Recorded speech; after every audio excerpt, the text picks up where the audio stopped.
지난 우리 사도행전 때 교회의 시작에 대해서 나눴습니다. 굉장히 특별하고 독특한 놀라운 하나님의 은혜가 있었던 것 같습니다. 맞죠?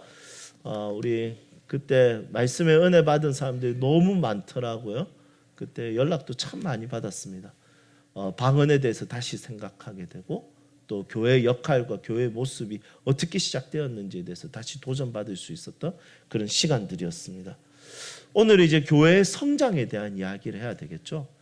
여러분, 시작을 하며 그 시작에 대한 에너지가 굉장히 많이 듭니다. 하지만 그 시작 뒤에는 뭐가 필요하냐면 성장이 필요한 거죠. 비행기가 떴어요. 이륙을 했어요. 이륙을 할 때 굉장히 많은 동력이 필요합니다. 그래서 이 속도를 쫙 올리잖아요. 그러면 어느 속도가 딱 지나면 뭐라고 부르냐면 이륙 결심 속도라고 해요.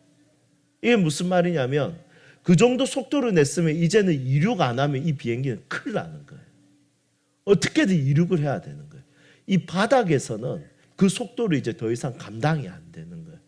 그래서 어느 속도가 딱 지나면 이제는 이륙 안 하면 안 된다 해서 그때부터 이륙 결심 속도라고 합니다. 그리고 거기서 이제 조금 더 속도를 내면 이륙 속도가 되는 거죠. 날아오릅니다. 그때까지는 우리가 비행기를 타보면 알겠지만 의자도 우리가 어떻게 해야 됩니까? 바로 해야 되고 그리고 받침대도 세워야 됩니다. 다 타보셨죠? 네. 그리고 어떻게 해야 됩니까? 무서워요. 그 시간이 제일 무섭습니다. 제일 많이 흔들리기도 하고 소음도 세고 그러니까 굉장히 이륙에 대한 에너지가 많이 듭니다. 그런데 어느 정도 정상에 약 고도 한 8,000m 이상 올라가게 되면 그때부터는 비행기가 안정적이게 되는 거죠. 여러분, 이게 바로 안정적이 되는 순간부터 그때부터는 직진을 해야 됩니다. 그때부터는 속도가 중요합니다. 그때부터 목적지를 향해서 한 걸음씩 한 걸음씩 나아가야 되는 것이죠. 마찬가지예요. 교회도 시작이 됐으면 그 뒤에 교회는 성장이 있어야 되는 것입니다. 사람이 한 어미가 한 아이를 임신했습니다. 세포 하나로 시작합니다. 맞죠? 남성의 정자와 여성의 난자가 만나면 하나의 세포로 딱 시작해서 그것이 세포 분열이 일어나서 눈과 코와 입이 생기고 장기가 생기고 심장이 생기고 그리고 그것이 성장하기 시작하는 거죠. 그래서 시작은 굉장히 중요합니다. 시작이 없으면 성장이 할 수가 없습니다. 하나의 세포라도 그 하나의 세포는 너무 중요한 거죠. 왜냐하면 그 하나의 세포를 통해서 성장하고 분열하고 그리고 만들어지기 때문입니다. 마찬가지 우리가 예수를 믿는 것은 굉장히 중요합니다. 그래서 오늘 이 말씀에도 회심이 일어납니다. 회심이 일어나야지 성장을 할 수 있습니다. 회개가 일어나야지 성장할 수 있습니다. 교회를 처음 딱 디뎌야지 그때부터 성장이 일어날 수 있는 거죠. 그 첫 시작이 없으면 아무것도 안 되는 겁니다. 그래서 시작이라는 것은 너무 중요한 것입니다. 비행기가 정상에서 쭉 가는 그것만큼 중요한 것은 이륙하는 시간이죠. 이륙의 출발점입니다. 그때 잘 못하면 비행기는 목적지에 가지 못할 뿐만이 아니라 비행기는 사고 날 가능성이 굉장히 높습니다. 그런 것처럼 우리의 인생에도 시작을 굉장히 중요하게 여깁니다. 맞죠? 그래서 우리 속담에도 시작이 반이다 이런 말이 있습니다. 그래서 그런지 우리는 맨날 반만 하고 그만두는 것 같아요. 항상 반까지 하는 거죠. 시작만 하는 거죠. 그래서 양육도 훈련도 교회를 다니는 것도 대부분은 시작으로 끝나는 경우들이 너무 많은 거예요. 그 시작 뒤에는 정말 하나님 앞에서 교육받고 양육받고 성장하고 자라고 훈련하고 봉사하고 섬기고 그러면서 성장과 자람이 일어나야 되는데 그냥 시작으로 끝나요. 그게 한계입니다. 그래서 그냥 시작점에서 교회에서 머무르든지 아니면 이제 시작점에서 넘어가기 좀 부담스러우니까 또 새로운 곳에서 시작하기 위해서 새로운 곳을 찾아가는 거죠. 이게 굉장히 문제라는 거죠. 그래서 성도들은 자라지 않는 이유는 시작에서 멈추는 거예요. 시작에서. 그런데 하나님의 교회의 모습을 보니까 사도행전 2장에 보면 시작이잖아요. 그러면 이 시작이 시작에서 멈추는 것이 아니라 이 시작 뒤에는 뭐가 있습니까? 성장이 있는 거예요. 그 성장의 모습에 대해서 한마디로 짧은 성경의 구절에 설명하고 있는 거. 그러니까 28장까지 일어나는 일들을 딱 추격해서 설명하는 것이 이 37절에서 42절 말씀인 거예요. 자, 시작점이 뭡니까? 회개하고 성령을 선물로 받았어요. 성령의 선물로 받았으니까 이 성령 하나님은 회개케 하시는 분이죠. 원상태로 돌리시는 분이시죠. 하지만 그뿐만이 아니라 성령 하나님의 역할은 뭐가 있냐면 성장시키는 역할이 있는 거예요.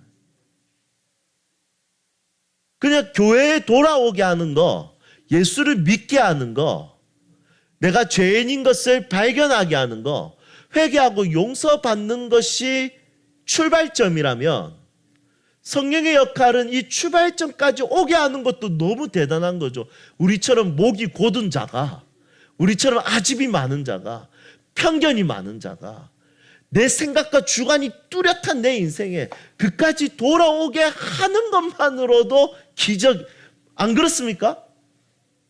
저만 또 나쁜 사람 되나요? 맞죠? 우리가 지금 이 자리에 앉아 있는 것도 대단한 겁니까? 안 대단한 겁니까? 우리같이 고집 센 사람, 여기 고집 안 센 사람 어디 있습니까? 봅시다. 진짜 다 고집 세게 생겼네요. 여러분, 이게 다 똑같아요. 고집, 진짜 한 고집. 여러분, 저 경험해봐서 알죠? 저 고집 셉니까? 안 셉니까? 고맙다. 여러분, 저 고집 셉니다. 저는 진짜 흔들리지 않습니다. 저는 그냥 고집 딱 부리기 시작하면 꺾이지 않습니다. 여러분, 고집 다 세요. 이 고집 센 이 사람들을 예배당에 갖다 놓은 것만으로도 성령님이 대단하신 거예요. 진짜. 나 같은 인생에 이 목이 곧은 자를 회개케 하고 예수님을 믿게 한 것만으로도 진짜 대단한 거예요.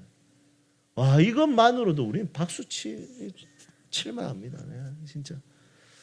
자, 옆에 있는 사람 얼굴 보세요. 네, 고집 세게 생겼는지 안 세요.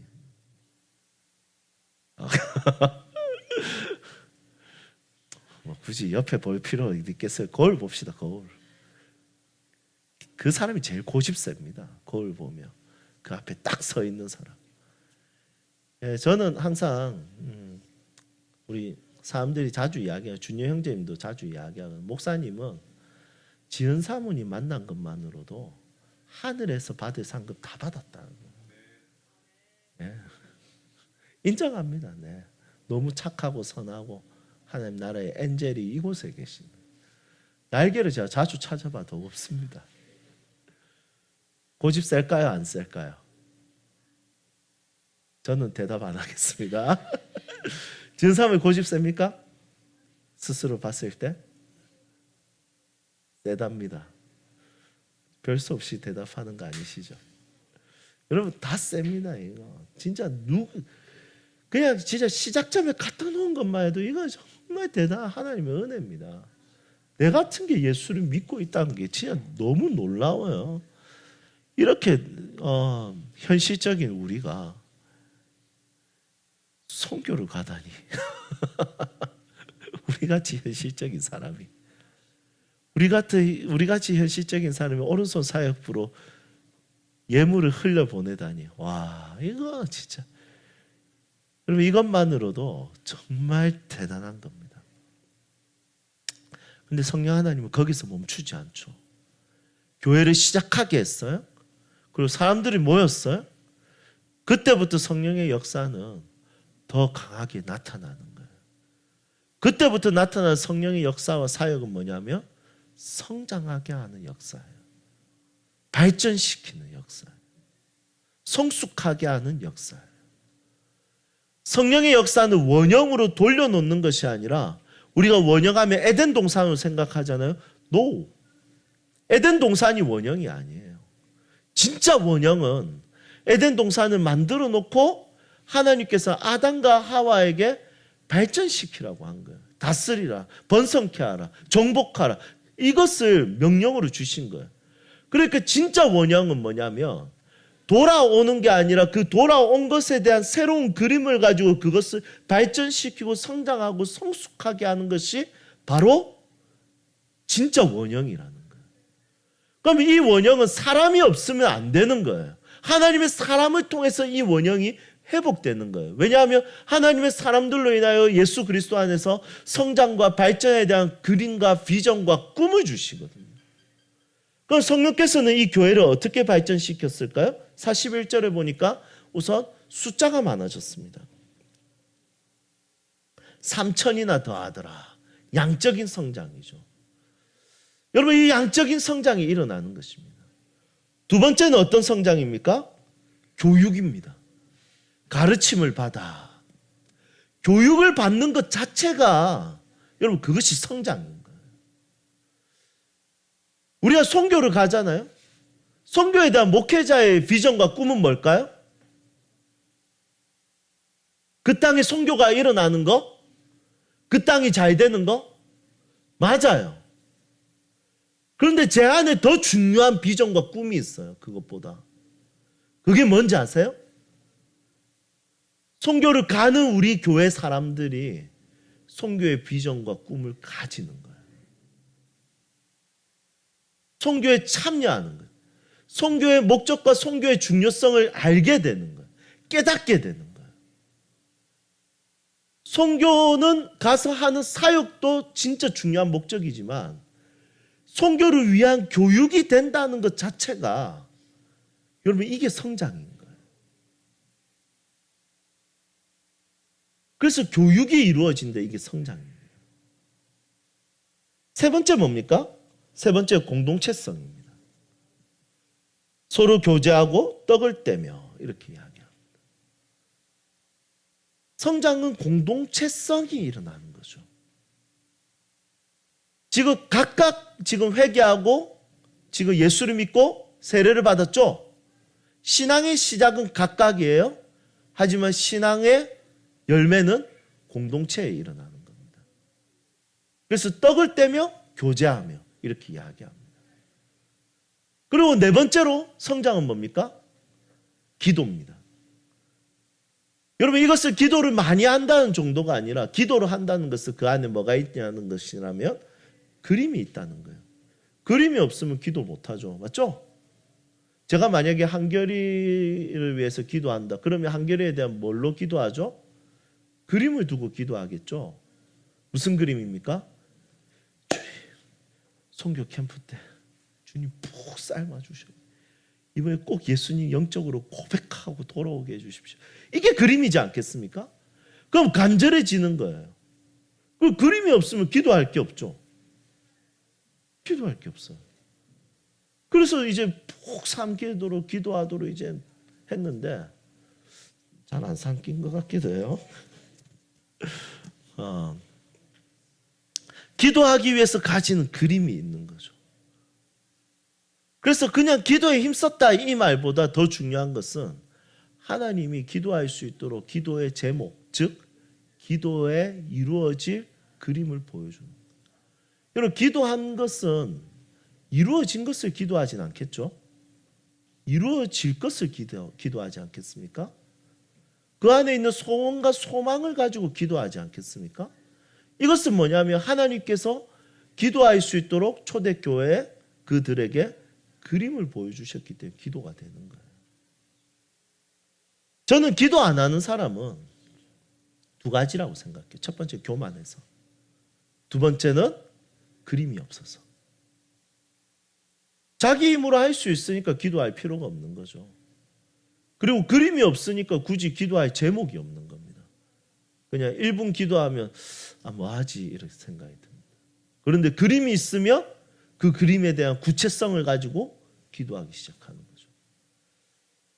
그래서 성령 하나님께서는 이렇게 양적으로, 그리고 두 번째는 교육적으로, 세 번째는 공동체적으로, 네 번째는 기도하게 하는 그림을 가질 수 있도록 성령 하나님께서는 교회를 성장하게 만듭니다. 여러분들의 가정에 성령께서 성장하게 하면 어떻게 하겠습니까? 첫 번째는 양적인 성장이 있겠죠. 경제적인 양적인 성장이 있기를 축복해요. 예, 좋아요. 이거는 세속적이다고 말할 수 없어요. 왜냐하면 우리가 살아갈 때 자본이 필요하기 때문에. 여러분 구하십시오. 그리고 두 번째로 여러분들 가정에 교육이 활발하게 일어나는 것이 성령의 성장하게 하십니다. 부모가 자녀에 대해서 교육을 하고 부모는 자녀에게도 배우고 또 남편은 아내에게 배우고 아내는 남편에게 배우고 그러면서 서로가 서로에게 좋은 모델링이 되는 것 이것이 교육 성장에 있어서 가정에 일어나는 굉장히 중요한 요소입니다. 세 번째로 가정에 일어나는 성장의 요소는 무엇이겠습니까? 공동체성이겠죠. 더 끈끈하고 친밀해지고 식탁을 즐기고 누리는 것입니다. 네 번째로는 그 가정에 기도할 수 있는 하나님의 그림을 가지는 것이죠. 하나님의 꿈을 가지는 것입니다. 하나님의 비전을 가지는 것입니다. 여러분 내가 직장 생활할 때도 성령께서 성장하게 하시죠. 성장하게 하는 방법이 뭡니까? 첫 번째는 그것에 대해서 양적으로 괜찮아지는 거예요. 확장되는 겁니다. 내 영향력이. 두 번째는 내가 교육을 받는 거예요. 그 일에 대해서 그 분야에 대해서 내가 전공자가 되는 겁니다. 전문성을 가지는 겁니다. 세 번째 성장은 뭡니까? 공동체성입니다. 직장 안에서 내가 관계를 맺고 교제를 하는 것이죠. 네 번째는 뭡니까? 이 직장에 대한 그림을 가지는 것입니다. 성령께서 이 교회의 성장을 통해서 우리가 가질 수 있는 모든 성장의 방식과 방법에 있어서 정말 잘 표현하고 잘 나타나고 있다는 것이죠. 성령께서는 숫자를 멸시하지 않습니다. 숫자에 대한 이야기 나와 있습니다. 성령께서는 우리에게 교육에 대해서 무용성을 설명하지 않습니다. 교육은 필요 없어라고 말하지 않습니다. 교육을 해도 안 되는 부분들이 있을 수는 있겠지만 교육이 중요하다는 것을 보여줍니다. 세 번째는 공동체. 내가 그냥 예수님 믿으면 되지. 아니요. 모든 사람은 어디로 가든지 무엇을 하든지 집단을 구성하고 그 집단에서 그 사람이 가지고 있는 영향력이 나타나야 됩니다. 네 번째는 하나님은 비전의 하나님이십니다. 하나님이 계획을 가지고 계신다. 이것이 비전이지 않습니까? 그것이 하나님의 꿈이지 않습니까? 그 하나님의 꿈과 비전이 보이고 나타나는 것이 성령이 일으키는 성장이라는 것이죠. 그래서 사도행전은 성령행전이라고 부르는데 이 사도행전은 전부 다 시작에서 끝나는 것이 아니라 그 시작 뒤에 전부 다 교회는 성장의 이야기를 다루고 있습니다. 회개하고 예수 믿으면 됐다. 회개하고 교회가 되었으면 됐다. 이게 아니라 예수 믿는 사람의 성장, 예수 믿는 사람들의 공동체 교회의 성장 이것을 사도행전은 다루고 있는 것이죠. 여러분 저는 꿈꿉니다. 우리가 그냥 원위치로 원점으로 돌아가는 것이 아니라 성장하게 하고 성숙하게 하고 발전시키는 하나님의 영광의 은혜를 꿈꿉니다. 그것에 대해서 여러분들도 함께 꿈을 가지고 성령께서 여러분들의 삶에 충만할 수 있도록 정말 같이 기도하고 소망을 가졌으면 좋겠습니다. 여러분 이 교회 안에 더 깊이 들어오십시오. 더 직분자의 길로 오십시오. 더 일꾼으로 오십시오. 더 선교를 감당하십시오. 더 교육에 참여하십시오. 여러분 그냥 말하는 것이 아니라 성경에 그것이 성장이라고 말하고 있습니다. 우리 교회에 더 많은 사람들이 모였으면 좋겠습니다. 그리고 꼭 분리하는 날이 오면 좋을 것 같아요.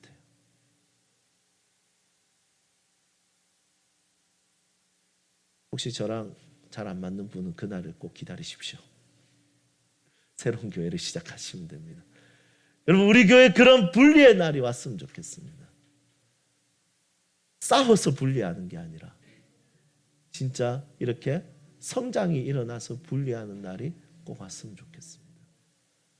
목사로서 최고의 명예는 저는 그거라고 제 개인적으로 생각하고 있기 때문입니다. 제 꿈입니다. 제 비전입니다. 그래서 기도하게 됩니다. 여러분들은 이 다섯 가지 내용 중에 여러분들은 어떤 것을 이 네 가지 중에 여러분들은 어떤 것을 지금 누리며 성장하고 있습니까? 한번 가만히 살펴보고 돌아봤으면 좋겠습니다. 우리 김중건 목사님의 그리스도의 계절이라는 찬양이 있죠. 그 가사를 보면 이렇습니다. 민족의 가슴마다 피 묻은 그리스도를 심어. 여러분 이까지는 뭡니까? 시작이죠. 시작. 한 사람 한 사람이 그리스도를 믿게 되는 것, 시작입니다. 그런데 그 뒤에 뭐라고 하냐면 이 땅에 푸르고 푸른 그리스도의 계절이 오게 하소서.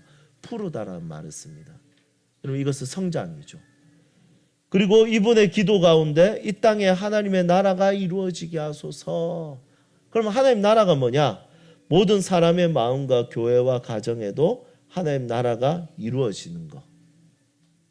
그러면서 그림을 이야기합니다. 주의 청년들이 예수의 꿈을 꾸고 인류 구원의 환상을 보게 하소서. 한 손에 복음, 한 손에 사랑을 들고 온 땅을 누비는 나라 되게 하소서.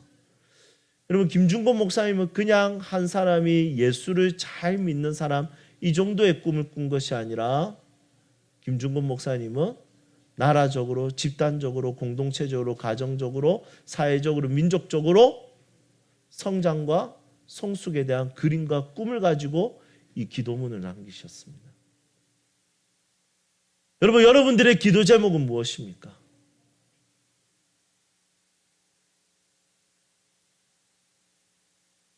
회개하고 용서받고, 회개하고 용서받고 이것을 초월하고 뛰어넘어서 성장과 성숙에 대한 꿈과 비전을 가지고 함께 살아갈 수 있기를 소망합니다.